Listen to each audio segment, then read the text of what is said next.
Hello and welcome to Landscape Photography World, the podcast for everyone passionate about landscape photography. I'm Grant Swinburne and I'll be your host on this show, talking to landscape photographers about their motivations, likes and dislikes. Have you heard that the inaugural Landscape Photography World Awards is now open for entries? Early bird entry is available now at a discounted fee until September 30, 2022. Head to landscapephotographyworldawards.com to find out all the details and how to enter. There's some amazing prizes to be won, and I'll be publishing a book and a calendar with the top images at the end of the competition, so there's plenty to look forward to. Entries close on November 30, 2022, so there's plenty of time to get your entry sorted, but if you want to get into the early birds, do it now. I'd also like to thank the judges who have agreed to work with me and be a big part of the awards. Deb Clark, Victoria Hark, Kieran Stone and William Patino. I certainly couldn't make this competition a reality without their support. Arwin Levinson is a Las Vegas-based landscape photographer known to capture some very compelling photography that depicts nature in its most raw and ethereal form. She's devoted her time to capturing not only perfectly timed photos of our world, but also the feeling of awe you get when you experience those moments of wonder in real time. Arwin was born in Massachusetts and studied computer science at the University of Illinois before finding herself in Las Vegas. One day on a road trip through the country to help her sister move to Los Angeles, Levinson found herself driving through the mountains in Colorado where she felt immediately inspired by nature and the views of the mountains. She picked up her first camera not long after and found herself wandering around the landscape, trying to capture as much of the land surrounding the Northwest as she could. When she moved back to Illinois, she found herself in a city with very minimal landscape opportunities, but a work trip that took her all the way to India, where she got the chance to visit the Himalayas, would rekindle her passion for photography again. We discuss how she came to see landscapes around her as her old friends that she can revisit many times over, as well as her love for capturing the unusual and astronomical events that can be seen in the northern skies, along with much, much more. I hope you enjoy the show. Hi, Arwin. Welcome to Landscape Photography World. How are you going? Good. I'm doing great today. How are you? Yeah, pretty good. Whereabouts are you? You're in the US? Yeah, I live in Las Vegas. Okay. Nice and warm there recently? Yes, we had a heat wave. Now it's back to normal temperature. Actually, at mid-September, it starts getting pretty nice into October, the temperature. So. Yeah, well, I think we're getting all your rain over here at the moment because we're about to go into our third La Nina in a row, which means the west coast of the US and South America tends to be rather dry, and the east coast of Australia tends to be rather wet. So I see. Yeah, we've had what is it, La Nina, whatever it is. You get La Nina when we get La Nina and vice versa. Yeah. Yeah. But it's been pretty wild here with floods and all the rest of it, whereas you're in real bad drought and dam levels are low and all that sort of thing. So it's looking a bit weird, I think, the weather recently. Yeah, but we have had a lot of rain this summer, actually, which is kind of unusual. Okay. Even Death Valley National Park, which is only a couple hours away from Las Vegas, got flooded like 3 times this summer. Wow, okay. Yeah. That's amazing. So why don't we start talking about photography, because that's, I think, what people are listening for. So how did you get started? Why did you get started? What drew you to landscapes and astro? Okay. Well, it's kind of a long story, but I'll try and make it concise. I have been doing it on and off for a while, actually. I grew up in the Midwest of the US, which is kind of a flat landscape. Mm-hmm. And when I was in college, I was a computer science major, and I had the opportunity to intern at some companies out west. So the first one was actually Microsoft. And so I was in Illinois, and I drove from Illinois to Seattle And I Wow. chose to drive on the 70, the I-70, because it Yep. had a lot of like national parks and things like that. And so you drive pretty flat for a while, and then you hit Colorado past Denver, and the Hmm. mountains just are magnificent. And so as Yeah. soon as I saw them, I fell in love. And I mean, I had never seen mountains like that Wow. before. Yeah. And so that's what first kindled my interest in landscape and landscape photography. And so when I graduated from college, I moved to Portland, Oregon, because I wanted to be, around beautiful landscapes and mountains. And I got my first camera. It was my first SLR, I should say. I Sure. had a Sure. point and shoot camera for a long time, but it was before digital. So I got the SLR and I tried to go every weekend and take pictures when I wasn't working. And I even took a photography class and I learned to develop my film, and all of that kind of stuff. And so I was pretty into it at that point, as a hobby. Hmm. But then life, makes changes, and I ended up moving back to the Midwest, and I kind Sure. of gave it up for a while. Okay. Um, and it was probably like 2010 or 2011, many years later. I started going to India for work. I was a software developer. Yep. And it was then that I decided to pick up photography again. So at that point, I got a DSLR and I tried street photography and, all different photography because I wanted to capture what I saw in Sure. India. Sure. But it just didn't really click for me like Mm. landscape did. And so I started, every time I would go to India for work, I would take some time off as vacation time and go travel and see a different area. So finally, I went to the Himalayas, Yeah. and Yeah. that's where my love for landscape photography was rekindled again. So ever since then, I had it as a hobby, and I would go out and take as many photos as I could. And then about 5 years ago, we moved from LA to Las Vegas. And part Hmm. of the agreement when we moved is that I would stop working as a software Software developer developer. Yep. and do landscape photography full time. So that's what I've been doing for the past 5 years. Cool. That's quite the journey. So I guess there's a few things I want to chase down there. One is you mentioned when things weren't really clicking with you, and then, as you said, you went to the Himalayas and it started to click. And obviously, the Himalayas are going to give you that spectacular landscape. I guess what is it about that, and when was it that you sort of started to say, okay, this is starting to go a little bit beyond just documenting what you see and moving into, creating art as opposed to, just, okay, here's a nice picture of a nice scene, because anyone can turn up to the Himalayas and take a pretty good shot of, some spectacular scenery, but turning that into art is a different shape and form of, what you're doing. So when did that start to click for you? Right. And for me, it's kind of the difference, I would say, between like a snapshot and Mm-hmm. like landscape photography that's art. Yeah. And honestly, I don't have any photos from the Himalayas that I consider better than a snapshot because, that's when I was first getting into it Yeah. again. Yeah. Um, Everyone hates their early work. so I think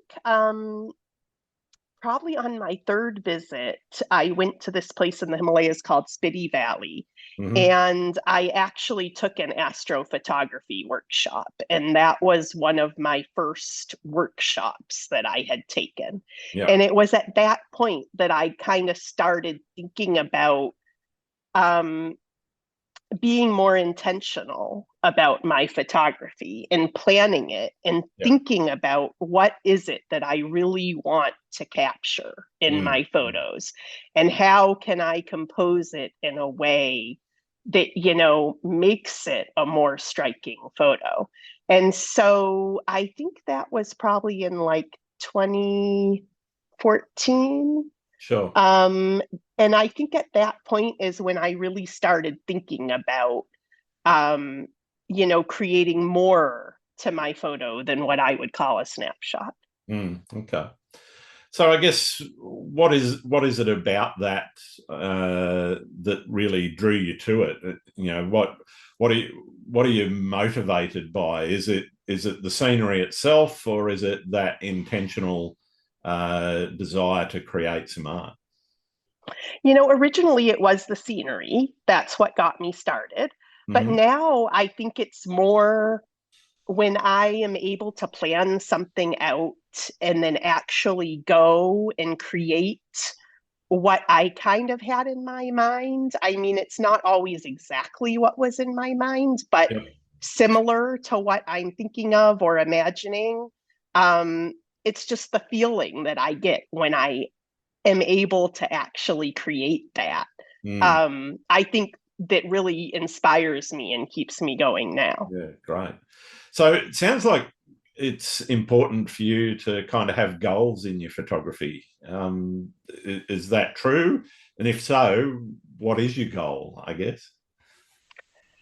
Right. I mean, I guess you could call it a goal. I I mean, mean, there I might be like small to, goals. It might not be right. an end goal for everything that you do. So what I have is I have a huge list of like places I want to get a photo that will really capture how I envision that place to be shown. Mm. So it in some of them are like multiple different ones from the same place, that I have in my head. But I have a big list and I keep it mostly in Gaia GPS because I put in pins and I put like the conditions and everything that I would like to capture at that Right. place. And whenever I'm going out to take photos, I explore new places. And then if something, inspires me, I'll add it to the list. Mm. So I would say that's kind of my goal is to complete that list, which is a huge list. So I don't know if I'll ever complete it. Yeah, I know. I But that know would I'll be never my. complete mine, but I'm going to try. So I guess in terms of that, do you and sounds like you do a fair amount of planning. Do you look at each trip as photo that you're trying to get as a separate project, or are you trying to build a broader body of work around a theme, and or do you do both? Because there's no reason why you couldn't do both. Yeah, it's a little of both, but it's more that like when I go on a trip, I have a couple of goals, like photos that I want to get during Yeah. that trip. And I don't always get all of them. So then I'll have to go back and do it again. But let's say I have three or four that I have in my head that I want to get on that trip. Mm. Then if I get one or two, it's pretty successful. Yeah, cool, cool. So, what kind of planning goes into a trip? Obviously, the further you go, the more you got to plan. But what kind of trips are you doing? And are you trekking into backcountry? Are you sort of staying close to road and rail networks and that sort of thing? How do you sort of plan what you're doing and where you go? Well, usually I don't go that far. I mean, I go far, but within driving distance Sure. normally is what I like to do. Once in a while, I'll take a longer trip. But for me, my favorite photography is mostly within the states that border Nevada. So, like, I'll go to California or Utah or Arizona or Oregon and Idaho. There's a lot of great states that border Nevada. And Yeah. actually, one goal for this winter is to spend more time in Nevada itself.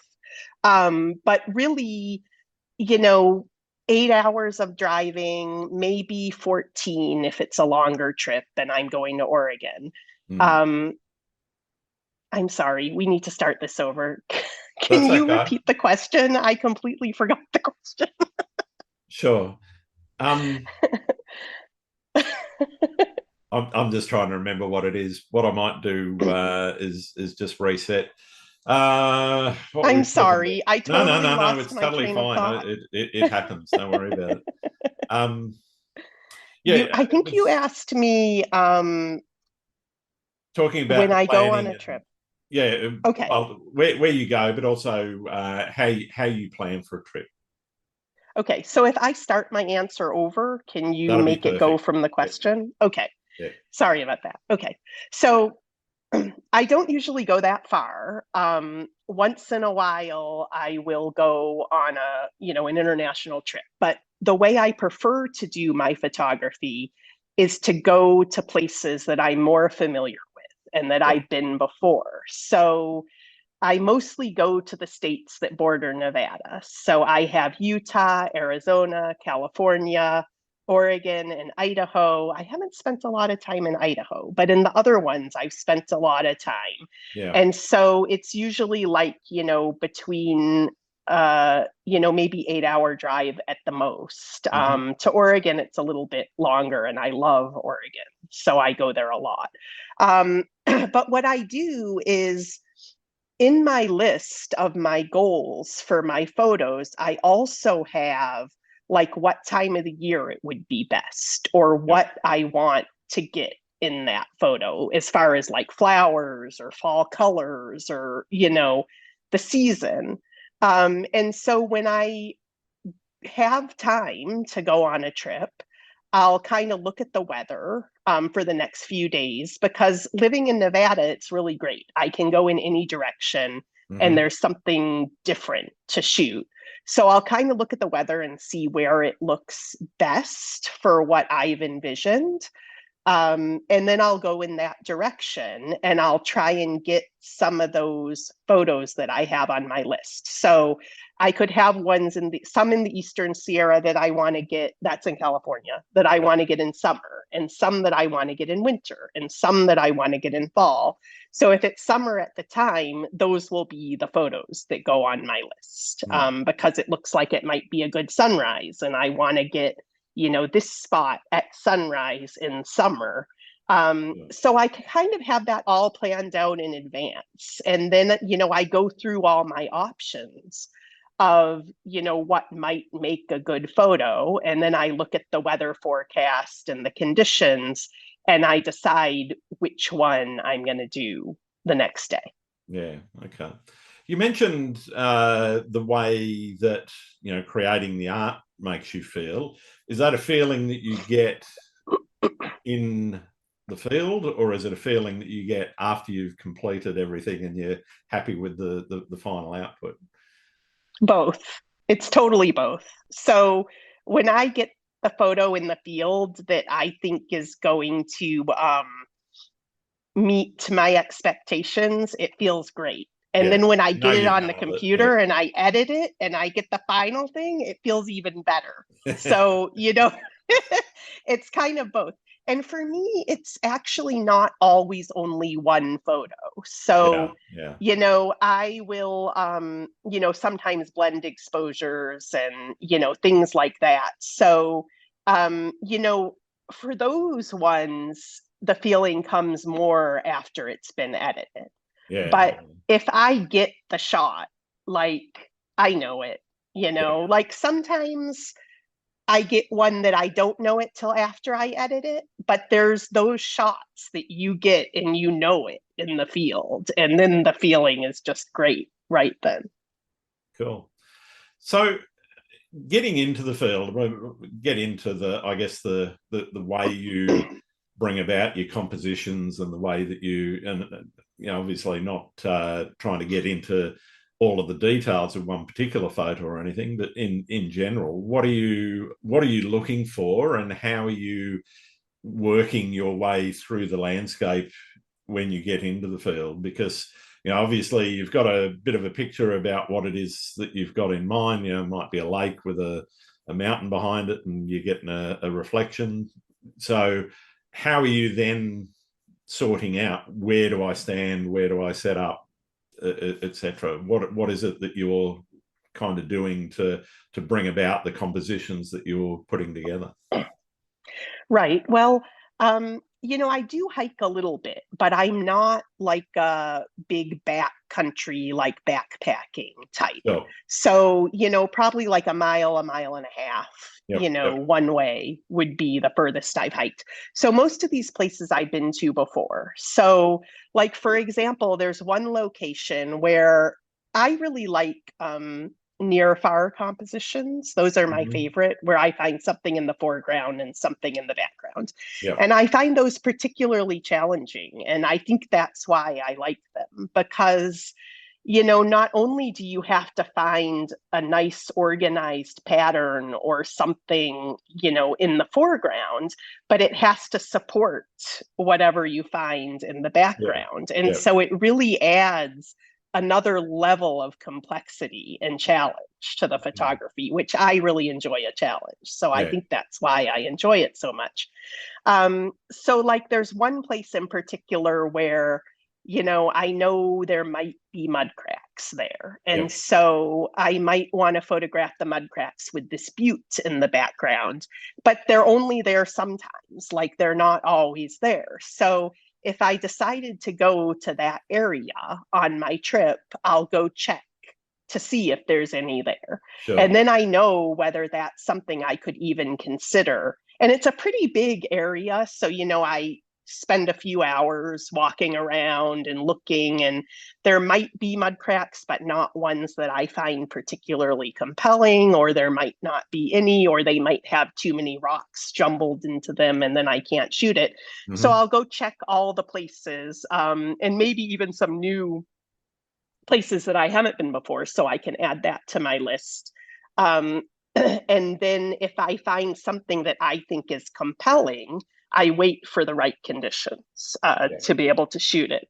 Um, so another example is there's this shot in Utah with a butte, and there's like this tree branch that I really like. And I'm so surprised it's been there for like more than a year. Every Right. time I go there, it's exactly the same, but I Yeah. haven't gotten the conditions that I want to shoot Yeah. it. Yeah. So, like, I have this shot in my head, and it's a shot that I want, and hopefully the tree branch doesn't disappear before I get it.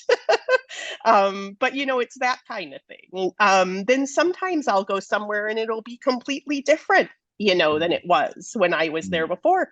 So then I'll kind of search for something new, that I can shoot there as a foreground. Yeah. So it really, depends on the situation. But, I always like to find, if it's something I've shot before and I've gotten the conditions that I really like, then the next time I'll try and find something new, Yeah. that Yeah. will be another compelling composition that I'll like.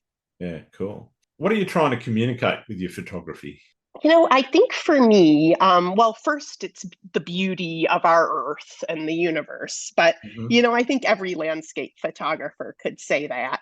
And so for me, I think it's become more of communicating the story of these friends. So it's like, I visit the same landscapes over and over and over, and they've become like old friends to me. Yeah. Yeah. And even if it's a place I haven't been, now it's a new friend, and I'll probably keep going back there and getting to know it better. So it's kind of telling the story of these, many friends that I've gathered, these landscapes.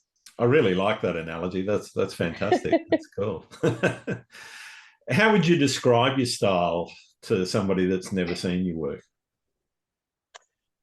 I usually describe it as dreamy but realistic. Mhm. So I like if somebody would look at my photo and then they would go to the place, they should be able to recognize it. I don't want to change it so much through my editing process that they wouldn't be able to recognize it. Yet I Yeah. kind of like to give it like a dreamy, otherworldly feel. Hmm. So, they wouldn't go there and, it wouldn't have the feeling exactly that my photos have, because I like them to be colorful and, I guess it's that otherworldly feel, but they should be able to recognize it. So I Yeah. say dreamy yet realistic. Yeah. Cool. How do you think that's developed over time from where you sort of started out doing more snapshot documentary sort of stuff into that dreamy? How have you, when you look back across your older portfolio, how do you see that developing? And when was that sort of, when did the genesis, I guess, of that dreamy look come into things?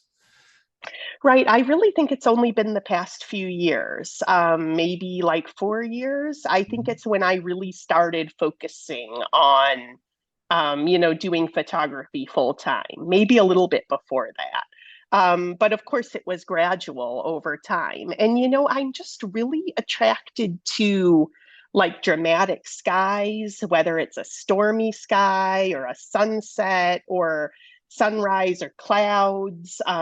Anything dramatic in the sky. And so I think that helped to lead to this dreamy feel because, these would be the photos that I felt like I got it. This is the photo I love because I got the landscape with a dramatic sky that complemented it.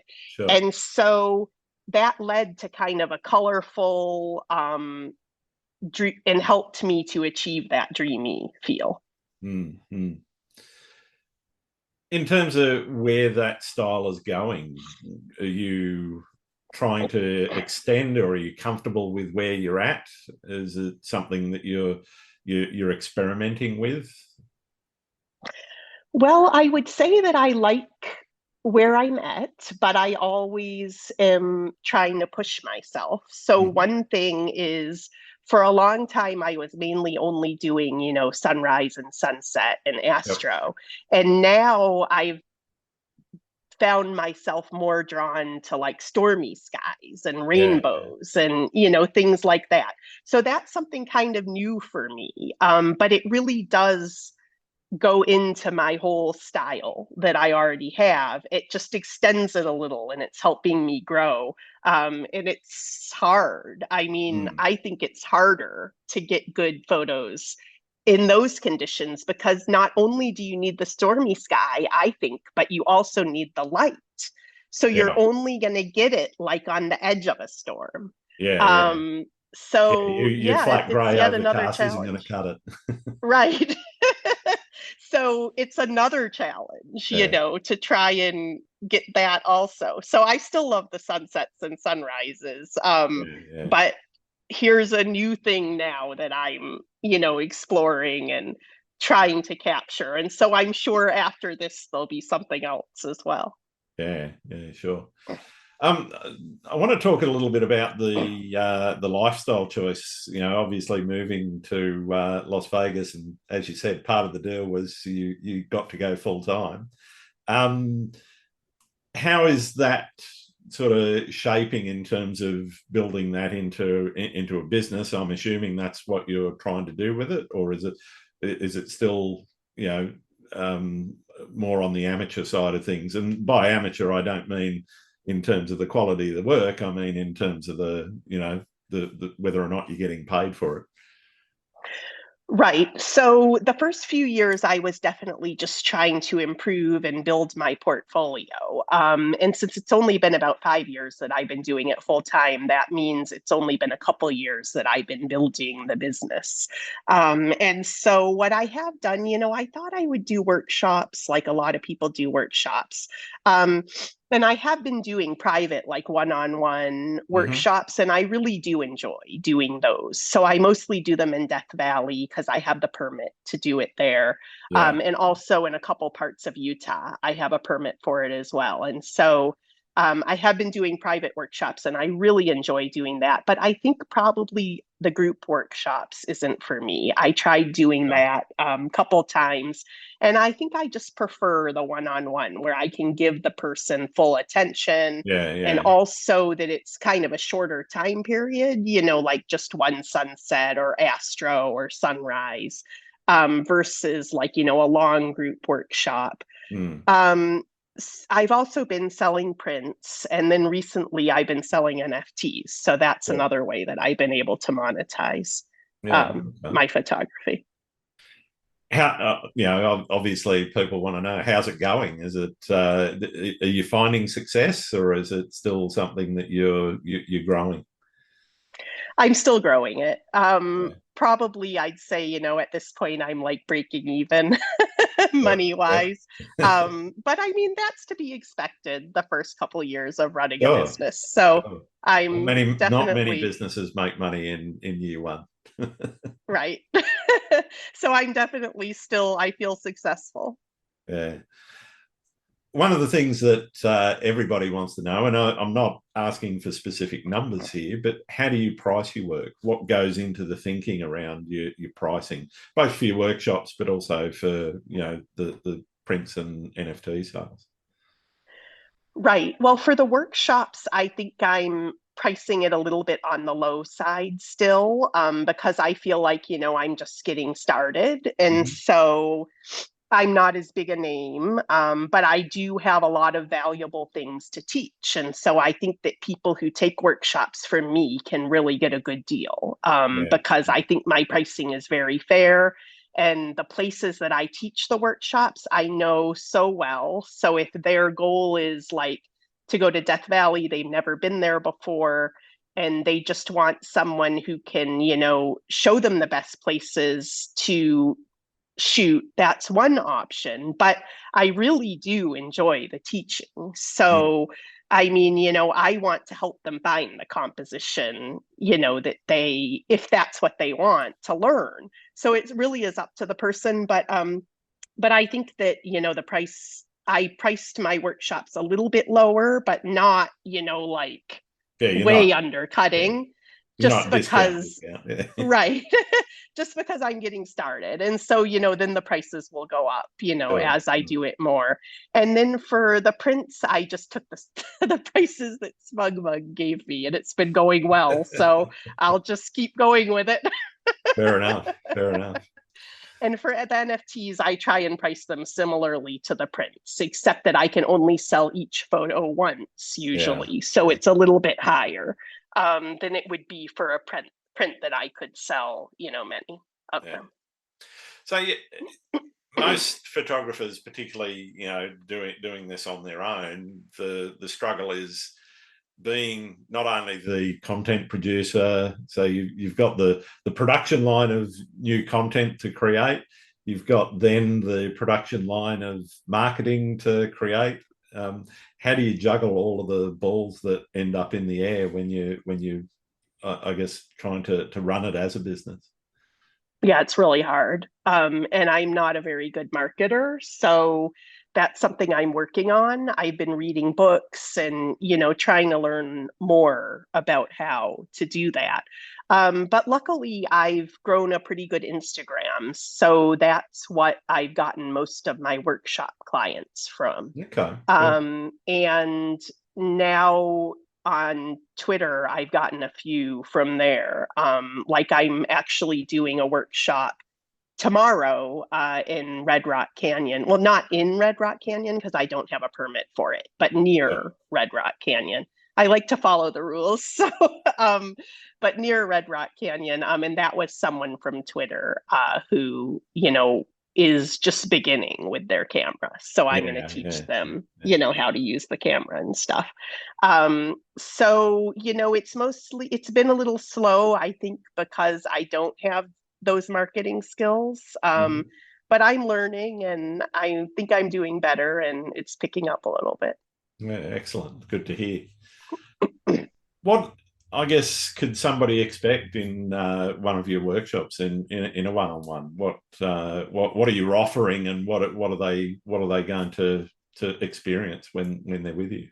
Right. So, everything from like going to a location that, would lend itself to photography if they don't know the Mhm. area, to, finding a compelling composition. And, I'll let them try to find it and we'll talk about it and, work together to find a composition.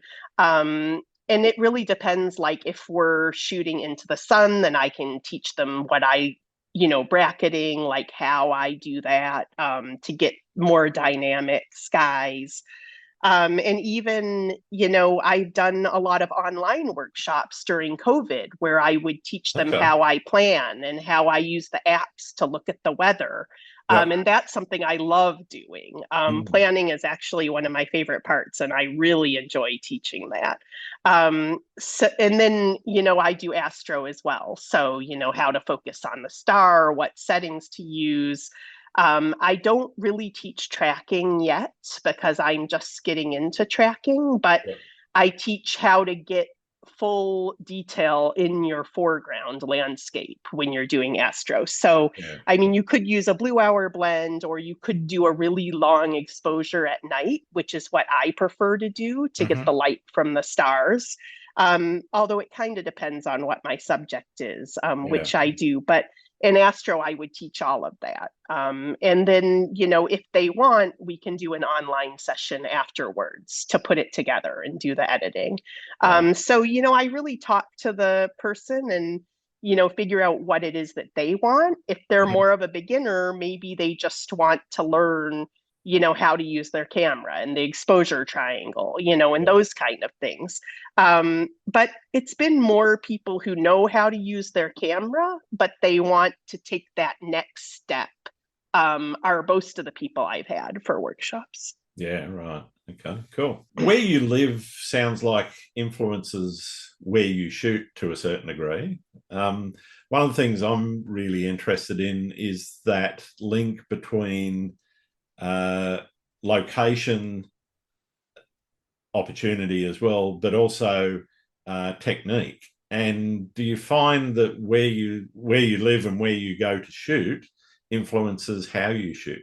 Oh, it definitely does. I mean, the desert probably wouldn't be my favorite location to shoot if I didn't live where I do. But Sure. like I said, the more I get to know a place like an old friend, the more I fall in love with it and the better photos I think I can get of it. But if I'm in the desert, I'm going to be looking for completely different things than if I'm Mm. shooting a seascape. Yeah, So absolutely. in the desert, if I have great clouds, I might do a long exposure for the clouds, and I'm probably going to have to focus stack because I'm going to get really close to those mud cracks or that cactus or whatever it is that Yep. I'm using as a foreground element. But then if I'm at the sea, at the ocean, I'm not going to be focus stacking because you've got waves coming in and currents of water, and I'm going Hmm. to be using maybe like half a second Yep. exposure, to get the lines in the water. Whereas if I'm somewhere in the mountains at a lake, then I'm going to use a different technique because I'm going to want to use a longer exposure to Sure. smooth the Sure. lake and enhance the reflections. So it really depends on where I am. And where I live, I have all of those things Mm. within like, a 5 hour drive. I can go Yeah. to the desert, I can go to the mountains, I can go to the ocean. So, that's one reason I love living in Vegas for landscape Mm. photography is there's so many options and I get to use all those different techniques depending on where I'm shooting. Yeah. Yeah. Great. You mentioned, the old friends that you've sort of gained from these locations. Is there any one particular one that just keeps drawing you back? And if so, why? Yeah, well, there's actually two that I'll mention to Sure. you. The first is Death Valley National Park, and the main reason for that is because I live close to it. It's only a 2 hour drive away. So Yeah. I don't go during the summer, it's too hot for me.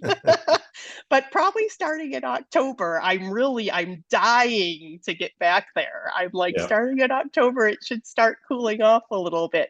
But the thing I love about it, and actually it's kind of funny because the first time I went to Death Valley, I did not think it was beautiful at all. I was Wow. just like, what is this? But the more I go there, the more I love it. And what I love about it is that it's always changing. Like, Yeah. it's probably one of the places that changes the most. We've had a particularly bad couple of years because there hasn't been any rain. Mm. So it's been kind of the same, and it's been kind of corroded. Like, things just aren't very pristine and nice. But there was a ton of rain there this summer. So I'm dying to get back there in October and see how things look. I've Yeah, got a huge list of places that I need to check out and see how do they look after these storms. yeah, So I'm so excited about that. And that's one thing that makes me love photographing there, is that I never know what to expect, even at a place that I've been to 10, 20 times before. I never know what's going to be there. And I love that. And then the other location that is my favorite, and it's the furthest one I go to regularly, is the Oregon coast and the yeah. southern Oregon coast. Okay. Um, and I have to go there at least twice a year, maybe more, as Yeah, much as I can get there, because not only do I love photographing there, I just love being there. Like, yeah. if I could move somewhere and live in one place, that is where I would live. Well, that was Um, actually going to be my next question. Is there, if you could retire anywhere that you've shot, where would it be? Sounds like we found it. Yeah, so it would be the Southern Oregon coast for sure. And the other great thing about there is that you can also get to the mountains in Oregon. And so, I prefer the coast there, which is interesting because I Mm. was brought into photography with mountains.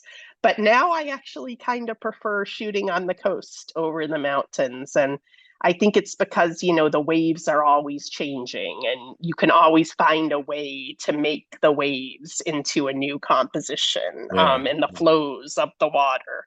Um, and then it's also the challenge, like, the Oregon coast, the marine layer is coming in all the time. yeah, So getting good conditions is hard, but when you get it, it's just that great feeling. yeah, yeah. Great.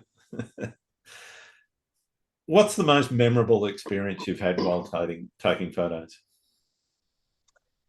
Um, You mean like one specific shoot that's memorable to me? Sure. Or Okay. you know, could I be a have horror one. story, could be the most amazing thing So, you've ever seen, could be and anything. it's not a particularly tough location to get to. But it actually ended up being my favorite photo that I've taken until now. And it's at Pfeiffer Beach on the California coast, in Big Sur. And all the photographers in this area know that if you go like 2 weeks before or 2 weeks after the winter equinox, between 2 weeks before and 2 weeks after, you can get the sun shining through the keyhole in the Yep, arch yep. that's there.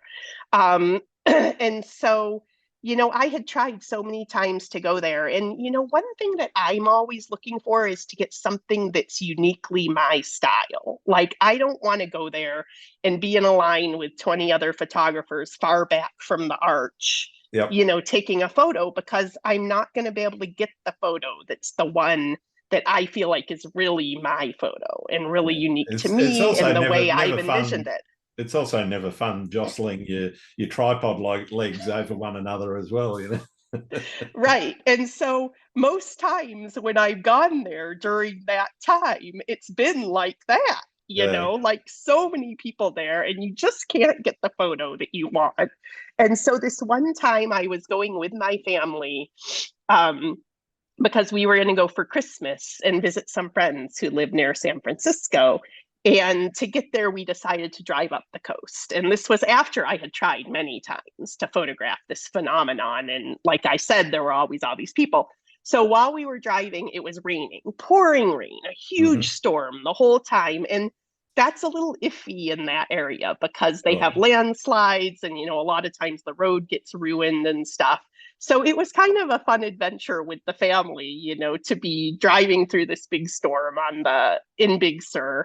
And then we get there, and I didn't know this, but apparently the road that goes to that beach is known that it floods. Like, if Hmm. there's a big storm, it'll flood. Um, and so we got, partway down the road, and the road was completely flooded.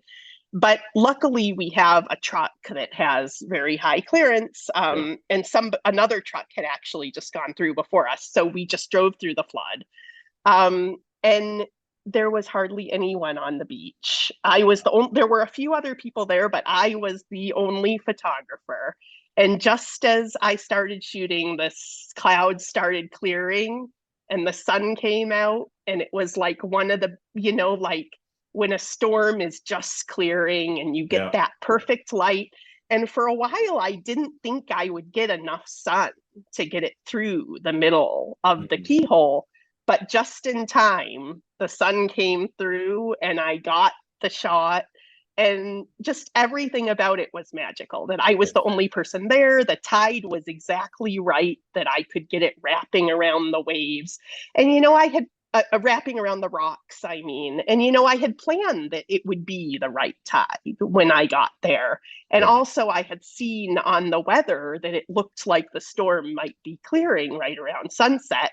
But when it actually turns out and comes together, it's like I said, it's just that great feeling. So moving from there, the most wonderful experience you've had, what about some horror stories? Everyone has them.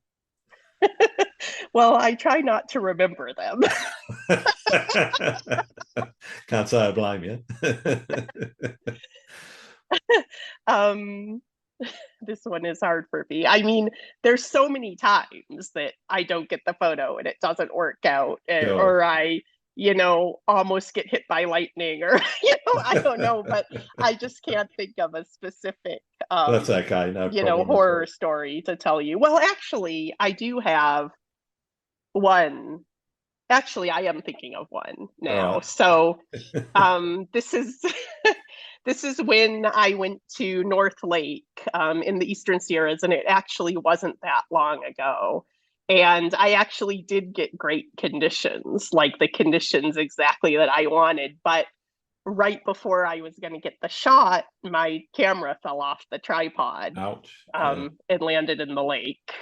So, and at that time, I only had one camera. Now I have two in case something like that happens. So that was not a fun time at all. No. The camera didn't work and I didn't get the shot. It didn't survive? No. Oh, no.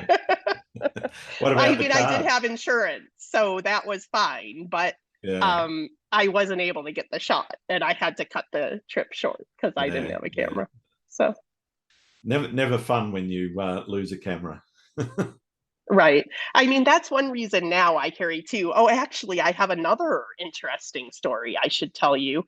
That's a horror story. The most recent time I went to the Himalayas, I had my Really Right Stuff tripod and I kept it with me. We were in this big van, kind of like a bus, because I was with other photographers. And I kept the tripod with me most of the time. But then someone said, oh, you should put the tripod up above so that we have more space, down here where we're sitting. And, for some reason, I kind of knew that wasn't a good idea, but I put it up there anyway. And then when we got to the first location, I mean, I had gone all the way to India and I only had one tripod. The ball head, it's kind of an interesting ball head. It has all these washers inside it and a screw that holds them in place. The screw fell out. Oh, no. All these washers were all over the bus. And my ball head didn't work at all. And like we're in the Himalayas, you can't get another ball head. Nobody has, a spare one that they can give me. And so we ended up searching the whole bus. We found all these washers. We figured out how to put it back together. And it just didn't quite work. Like it just wouldn't get tight enough. So we searched one more time. There was one washer missing. Wow. Put that one in, totally fixed, and it worked. And my trip was saved. One of the things, you talked about the Big Sur experience and, loads of photographers being there. Over the time that you've been taking photos, have you noticed a difference or a change in the volume of traffic in some of these locations? I have actually. The place that's actually most noticeable to me is Arches National Park. I mean, national parks are always busy, but it's one of the places where I had gone a lot when I first started taking photos, and Yeah, it wasn't nearly as busy. That was like 15, 20 years ago. yeah, Before I was really taking great photos, but I just really liked to go there and take photos. Um, but it definitely wasn't as busy as it is now. I think most places I feel that way about, but a lot of them I didn't start going to until like the past 5 years. So I haven't really seen as much of a difference. But yeah. that one for sure, I feel like it's a lot more photographers. And what about I guess I've heard stories from other photographers about sort of detrimental effects the volume of people, hitting some of these locations is having, where, there's erosion or there's litter or whatever. Have you experienced much of that in your travels? Yeah, I mean, I have. There's places that I like to photograph, particularly like the mud cracks and things like that that have just kind of gotten destroyed, Mm. over time.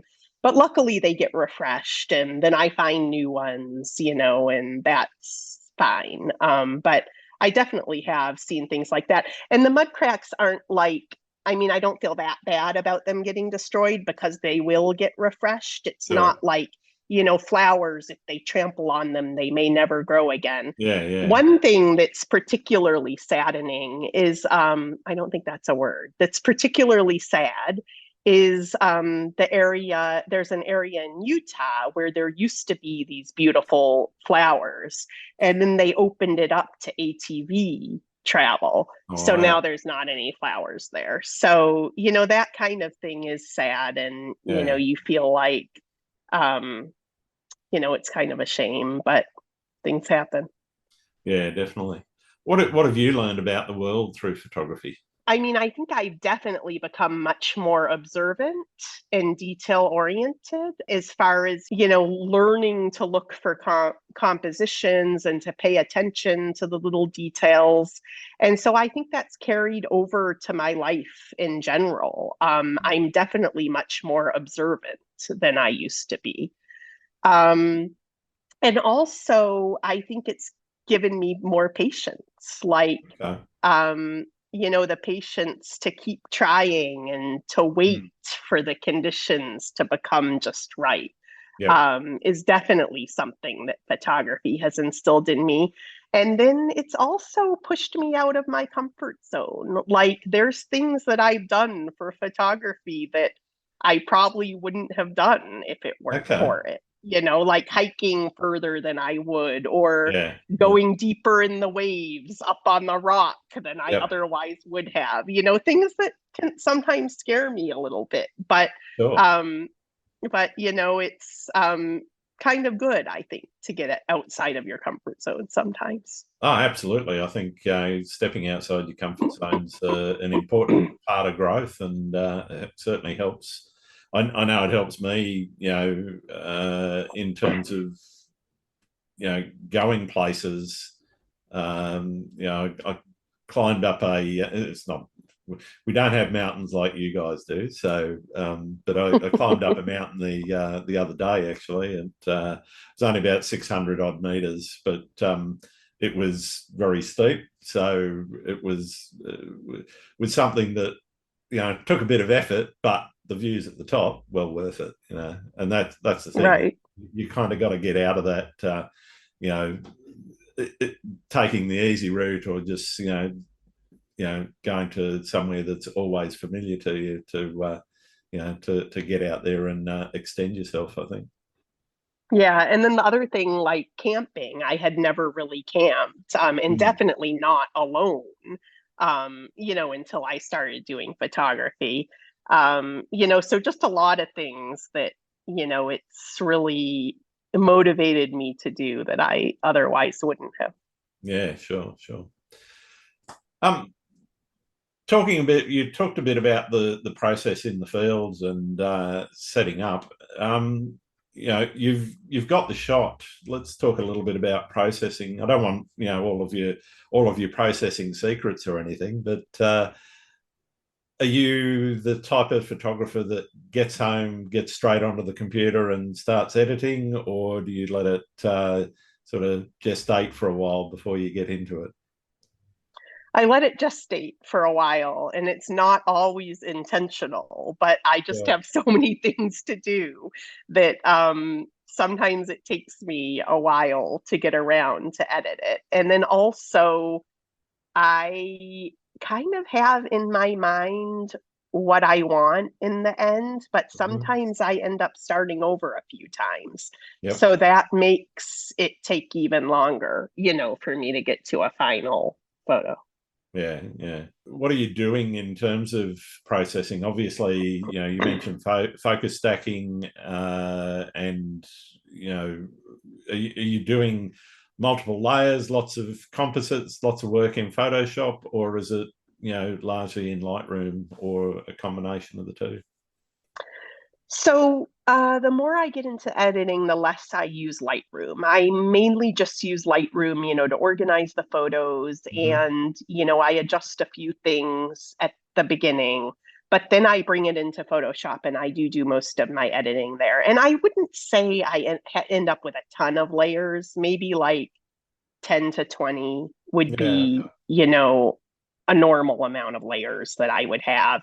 And it really depends on what I'm doing. Like, if I'm shooting into the sun, then I usually bracket 5 shots, Yeah. 2 stops, and I'll blend those together. And so there'll be some layers for that. And then if I have the light on a mountain and then color in the sky, I might blend those. So there's some Yeah. more layers. And I do a little bit of like adding light and light glow to some of my photos, although not all. Yep. So that adds, some more layers. Um, and for the Astro, I always have one, well, actually, at least 20 for the sky that I stack to reduce noise. Yep. And Yep. then, but I use Starry Landscape Stacker for that. So that's not in Right. Photoshop. Okay. And then I'll have, maybe 1 to 5 long exposures, like 5 to 7 minute exposures to get the light from the stars for the landscape. So I have to blend all of that. And then Yeah. if I really want something in the foreground, that I'm close to, then I'll also sometimes even blend in blue hour for that because it's really hard to focus stack. When you're doing a 5 to 7 minute exposure Yep. to get enough light from the stars. Yeah. Yeah. So, the Astro, I think, can often have more layers and take a little longer than my other photos. Yeah, processing Astro's a dark art in and of itself, I think, as opposed to just your normal blending, etc. But Right. I mean, I do know people that try to get as much as they can. They've got a sensor that can handle high ISO really well, and that sort of thing. Try and get it all in one, but it's a big ask, I think, of a lot of equipment, even today's world. Right. And I think some people, might light it up like with the low level lighting and that Yep. kind of stuff. But for me, I just like the more natural look Sure. of, Sure. getting the light from the stars. That's my preferred way to do Mm. it. And I particularly like to have water in my photos. So, I like to get the reflection of the stars or Yeah. at least the color from the reflection if the water's not still, Yeah. or even just kind of a light glow from the reflection. And I find that actually capturing that um, leads to a much more natural look. So I Mm. like to capture it, but I'll do maybe a longer exposure for the reflection. And Yeah. so then I'll have to blend those, in post. Sure, sure. So how long are you spending in post? Do you hour, 3 hours? It really depends on the photo, but some Sure. of them I would I mean, say Astro is obviously going to be a little bit longer, but Some I would say take much more than that because I would say on average maybe it's 3 to 4 hours, but Yeah. then sometimes I start over many times because Yeah. it Right. just doesn't, it's not at all what I had thought I wanted. And so I need to start again. So then, it ends up taking a lot longer, or I'll go back and look at it the next day and I'll be like, well, I just need to change this, and then that ends up another 3 hours. So it can end up taking quite a while. Yeah, definitely. No, I know exactly what you mean. um, do you sort of get to a point in your editing and then park it and come back to it with fresh eyes, or do you sort of try and do it all in one extended, editing session? I mean, I try to get to what I like as a final photo in one session, but then I'll always look at it again, like the next day. And like I was saying, sometimes I'll decide that it needs more editing or that I need to start over, but Yep. sometimes I'll like it just the way it is. And then that's the end of it. Yeah, So cool. Do you print any of your work yourself, or do you use a service? I've been using Bay Photo, which is in the San Yeah. Francisco area, but I'm thinking I might switch to Nevada art printers because they're in Okay. Las Vegas. So I keep meaning to go over there and talk to them, but I haven't gotten around to it. But no, I don't really print it myself. I use the Yeah. services. Cool. So. Have you ever hit a creative wall? Oh yes. um, it happened to me after the pandemic. So, in March of the pandemic, Yep. everything kind of shut down and I didn't go out and shoot. And I was dying to get out again and shoot. And then finally in May, I went with my kids when they were done with school and we went for the whole summer. And I didn't take any photos. And I'm like, I totally wanted to get out and shoot. And it was just like, I don't know, I couldn't get back into it. Mm. And that was when the comet, I'm blanking on the name. That was when the comet was Yeah, there. And I so know the I one you missed mean. out on the comet. Neowise. And I Yeah. knew and I had all these opportunities. I could have gotten like a great shot, a Yep. great landscape with the comet. And it was that creative block. Like I just Oh. couldn't get back into it. So then finally, I had a workshop that I was going to take with Mark Adamus. And it had been postponed, a bunch of times because of Hmm. the pandemic. And then finally, I took that workshop. And so I was forced to just, start taking photos again. And then I snapped out of it and I was back into it. And I think now I know when I go through those creative blocks, I just have to force myself to go out and take photos. Sure. Sure. And then it'll just come back. I'll just get over it. So Yeah. I haven't really had another one since then, but Yeah, cool.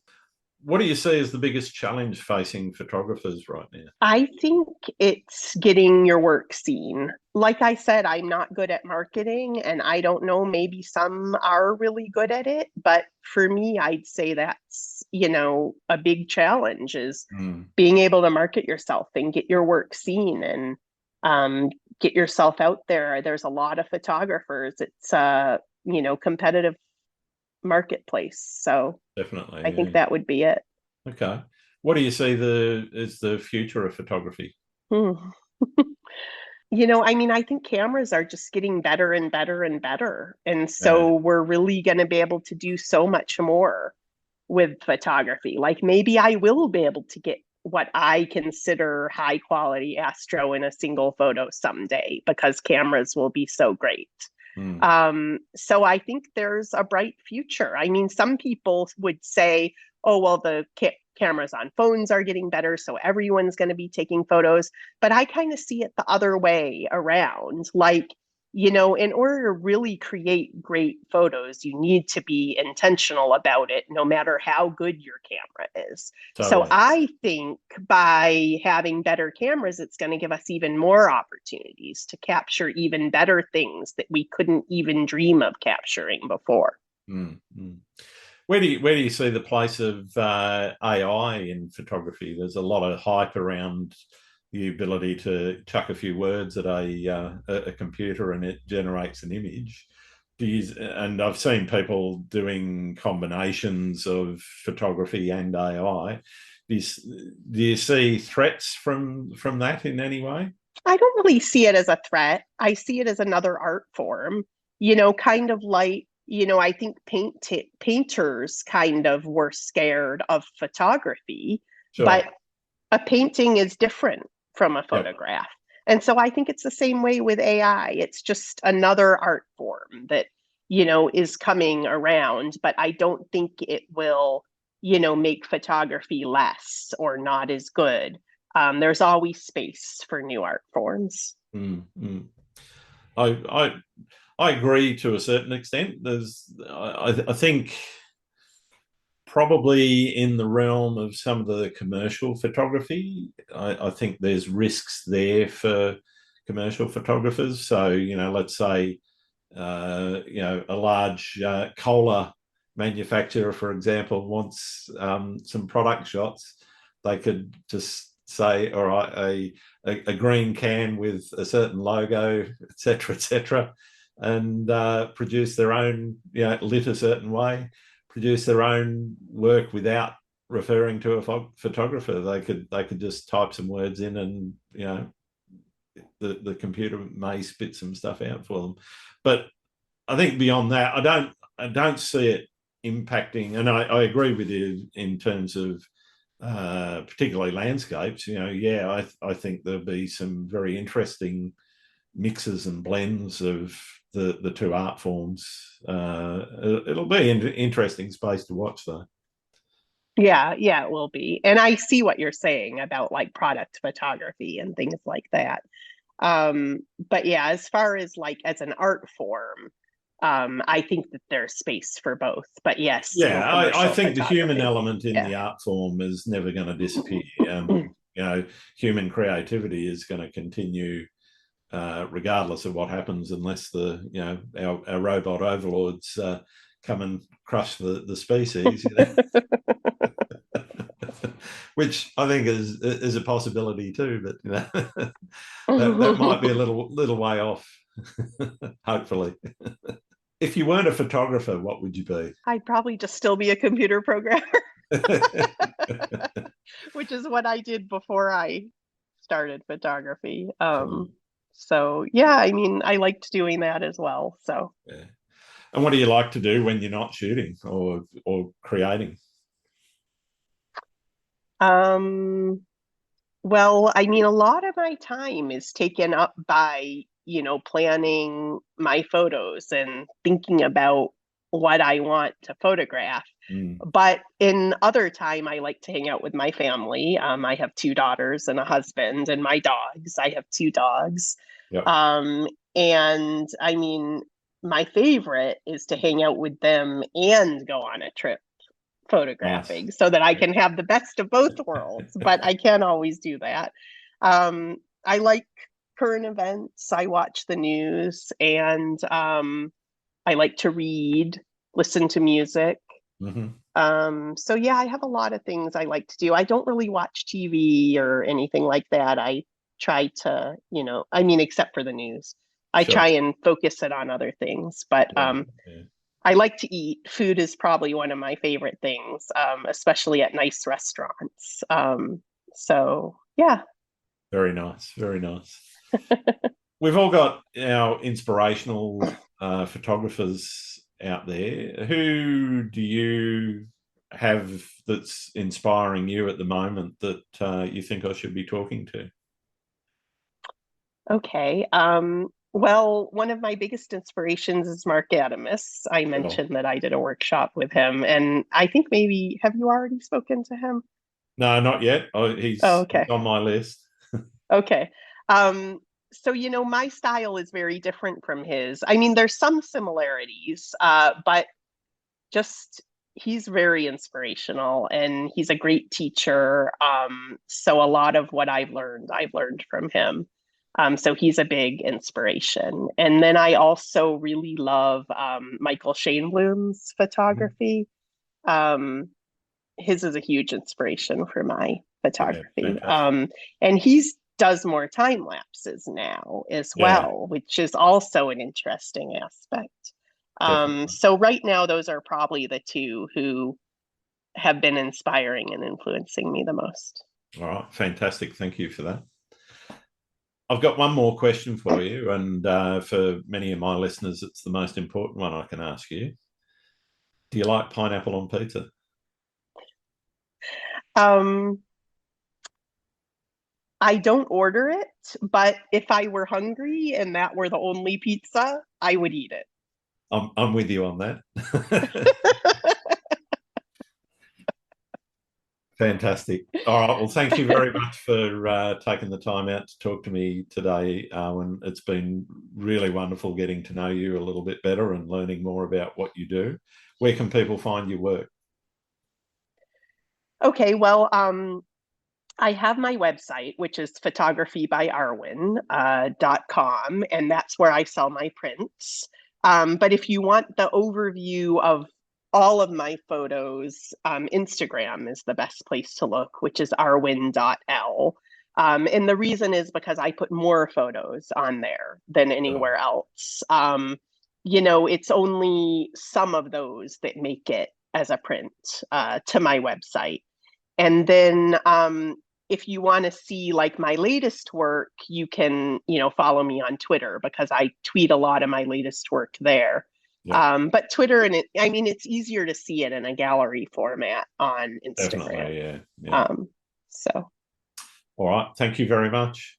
thank you. This was great. Thanks again for listening to Landscape Photography World. I hope you enjoyed the show and keep listening because I'll be joined by some great guests in upcoming episodes. You can find my work in this podcast at grantswinburnphotography.com. I'm also on Vero, Twitter, YouTube, Instagram, and Facebook. I'm Grant Swinburne. Hope to see you out shooting soon.